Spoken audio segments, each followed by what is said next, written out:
이 친구 만날까 말까 가기 싫은데 라는 마음으로 나갔다가 역시나 억지로 맞춰주느라 진 다 빠져 돌아오게 된 경험 있으세요? 만나면 재미도 없고 심지어 기분이 상할 때도 있어요. 돈 낭비, 시간 낭비, 체력 낭비, 막 길을 쪽쪽 빨리면서도 끊어내지 못하는 관계 있으세요? 백해무익한 무조건 정리해야 하는 친구 유형 3가지. 끝나누는 애, 강요하는 애, 염치 없는 애. 이 세 유형만 정리돼도 내 삶이 더 풍요로워져요. 지금 생각나는 그 친구 어디에 해당되는지 파악해보세요. 이들의 행동을 심리학적으로 설명해 드릴게요. 아주 실용적인 손절 팁까지 알려드리니까 끝까지 듣고 한번 실천해보세요.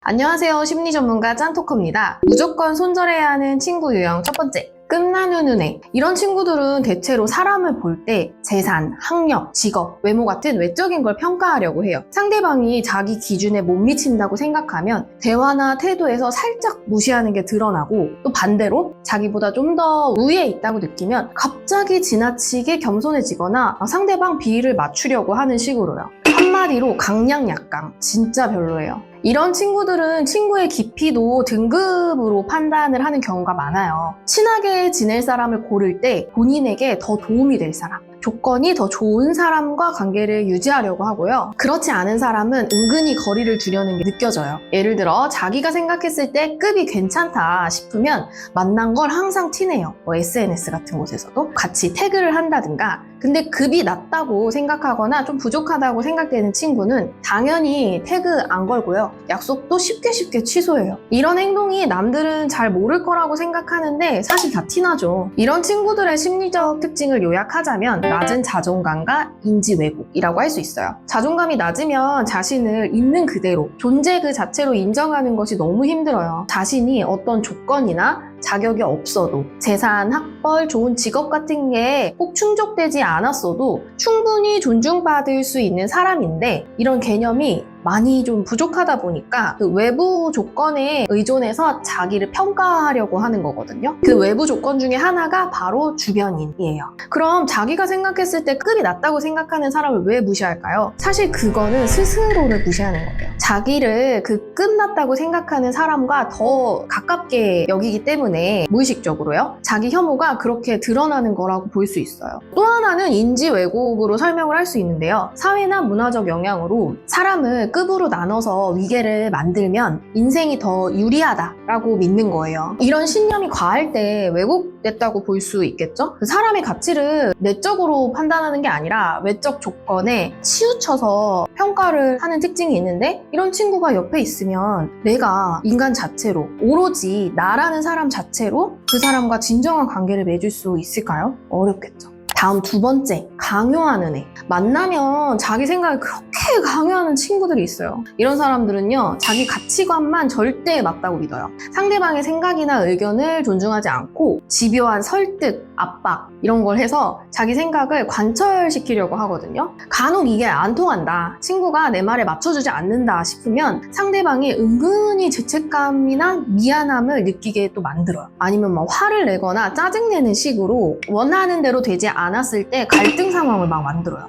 정답이 없는 문제에 뭐뭐 해야만 한다, 그건 틀리다 라는 식의 흑백 논리적 사고를 많이 해요. 흔한 예를 들어볼게요. 정치, 종교, 젠더에 대한 자신의 주장을 너무 강하게 어필해요. 이런 문제들에 자신만의 가치관과 주장을 갖는 게 절대 나쁜 게 아니죠. 저는 오히려 이런 부분에 있어서 나름대로 본인의 신념이 있어야 한다고 생각하거든요. 근데 문제는 상대방이 내 의견과 다를 때 반박하고 강요할 때 생겨요. 이런 친구를 만나면 자꾸 논쟁을 하게 되고 편하고 즐거운 시간이 아닌 방어하는 데 에너지를 쓰게 되겠죠. 유연성이 떨어지다 보니까 자신과 다른 생각을 잘 수용하지 못하는 거예요. 이런 친구들의 심리적 특징을 나르시시즘과 통제성으로 설명할 수 있어요. 우선 자기 의견이 우월하다고 생각해서 과도하게 강요를 할 수 있어요. 이 부분이 나르시시즘적 특징이죠. 이 밖에 강한 통제 성향을 가진 경우인데요. 이 통제 성향을 좀 더 쉽게 말하면 조종하고 싶은 마음이에요. 자기가 옳다고 생각하는 걸 상대방도 동의했으면 좋겠으니까 그렇게 되도록 컨트롤하고 싶은 거죠. 이 컨트롤하고 싶은 마음 아래에는 사실 자기가 틀렸을지 모른다는 불안함이 있어요. 이거는 무의식적으로요. 겉으로는 굉장히 강하게 의견을 주장하니까 이런 불안감이 잘 드러나지 않아요. 하지만 다른 사람도 자신과 같은 생각을 가진 것이 확인이 되어야 그때 이제 비로소 좀 안심이 되는 거거든요. 쟤도 나랑 같은 생각이야. 그런 마음이 편안해지는 거죠. 세 번째, 염치 없는 애. 미안하거나 감사할 줄 모르는데 요구는 많은 친구예요. 민폐 자주 끼치고. 이 친구들은 남의 배려와 노고에 둔감해요. 시간을 내준 것, 조금 수고스럽지만 도와준 일에 대한 가치를 몰라요.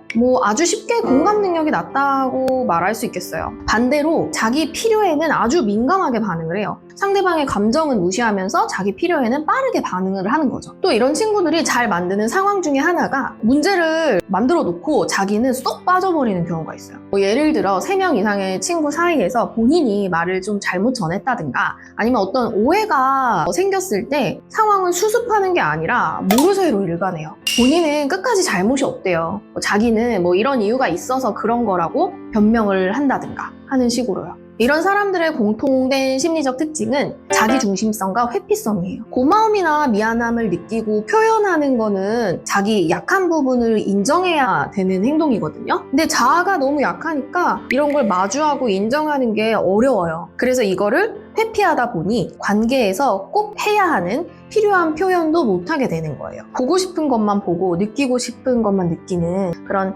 자기 감정에 대해서 책임질 줄 모르는 모습을 보여요. 이런 친구들한테 진정으로 필요한 건 자기 중심적 시각에서 벗어나서 상대방 존중하고 자기 약점을 인정해서 미안함이나 고마움을 느껴야 하는 건데 거의 불가능하죠.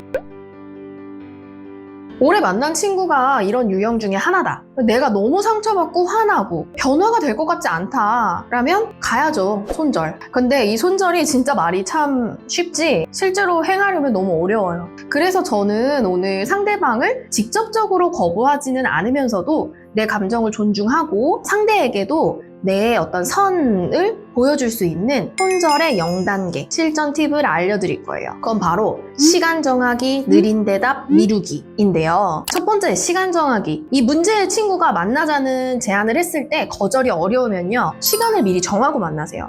그날 내가 오후 1시부터 3시까지 될 것 같아 라든가 그날은 한 1시간 30분 정도 시간 되는데 라는 식으로 그 친구한테 뺏길 시간과 에너지를 예상 가능하도록 미리 대비를 하는 거죠. 두 번째, 느린 답장. 이런 친구한테 연락 오면 바로바로 답장하지 마세요. 답장을 느릿느릿하게 하세요. 그 느릿느릿하게 하는 동안 뭔가 상황의 변화가 생겨서 아예 약속이 안 잡힐 수도 있고요. 중요한 건 스스로 생각할 시간을 갖는 거죠. 이 친구를 진짜 만날지 말지 주도권을 가지는 시작이 될 수 있어요. 세 번째, 미루기. 친구가 만나자는 연락 왔을 때 그냥 안 만나거나 계속 무한대로 미루기가 좀 마음이 불편할 수 있잖아요. 그럴 땐 내가 요즘 상황이 좀 힘드네. 마음에 여유가 없어. 내가 준비하는 게 있어서 이거 끝나고 다시 연락할게. 하는 식으로 만나긴 싫고 딱히 미룰 핑계가 없을 때는 이런 식으로 시간을 좀 벌어보세요.